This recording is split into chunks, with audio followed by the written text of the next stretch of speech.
Hello and welcome to the Irish Independence preview of the weekend League of Ireland action. I'm Aidan Fitzmaurice.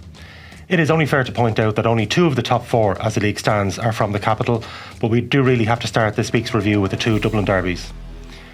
In Tallaght Stadium we have the meeting of the champions and the leaders, the old Ringsend derby, Shamrock Rovers and Shelbourne. They both had a dip of form in recent weeks, but Monday's events will give the 2 sides reasons for confidence going into this game. Rovers got a win at home to Derry City, where the 1-0 scoreline didn't really reflect the game. And while the points were of course welcome, it's a big deal for Rovers to get a clean sheet. That was the first in 5 games. Stephen Bradley had admitted that his team had given up too many cheap goals in the previous 4 games.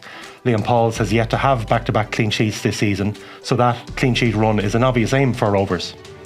Damien Duff, like all managers, will have spent his week agonising over a starting 11, but yet again on Monday, the bench was crucial for Shelbourne as all 3 subs played a part in the winning goal from Evan Caffrey. Shells have to make at least one change for this game as Liam Burt can't play due to the terms of his loan deal from Rovers, and Shells also need to assess Will Jarvis after he got a facial injury on Monday. It's a mixed bag for Rovers with their injury situation. They've just managed to get back Jack Byrne and Aaron McAneff, and then they go and lose Sean Kavanagh to another injury on Monday.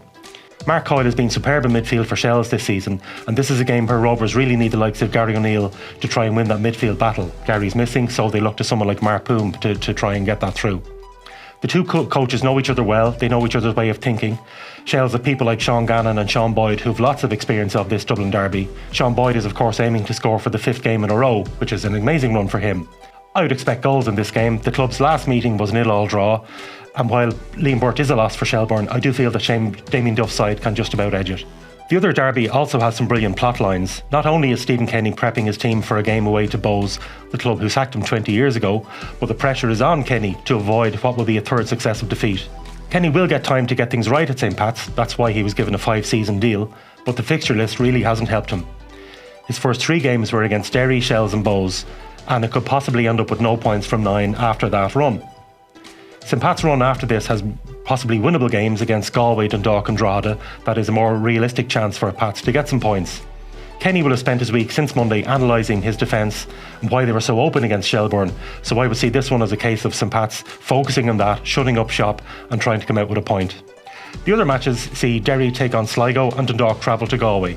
Rory Higgins used the word abject to describe his side in the first half away to Rovers on Monday, and it was a surprise to see normally reliable players like Cameron Dummigan and Will Patching being so off it in Tallaght.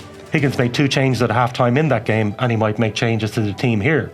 Sligo's mini run ended with defeat away to Bows, a heavy defeat. They now have a tough run away to Derry and Shells, and I'd expect Derry to make up for the poor effort in Tallaght and get the win. Dundalk and Galway both left it late to score in their last games, but they have showed a resilience to get a win. Home advantage really does suit Dundalk. They've been astonishing in Oriel Park, 6 clean sheets in the last 6 home games, but they do struggle away from home. And the fact that Galway have people like Stephen Walsh and Maurice Nugent chipping in with goals, I'd see this as a home win for Galway. We'll be back as usual on Friday night with analysis of the games, and we have our standard service of news and features on the league with the Irish Independent across the weekend. Thank you for watching.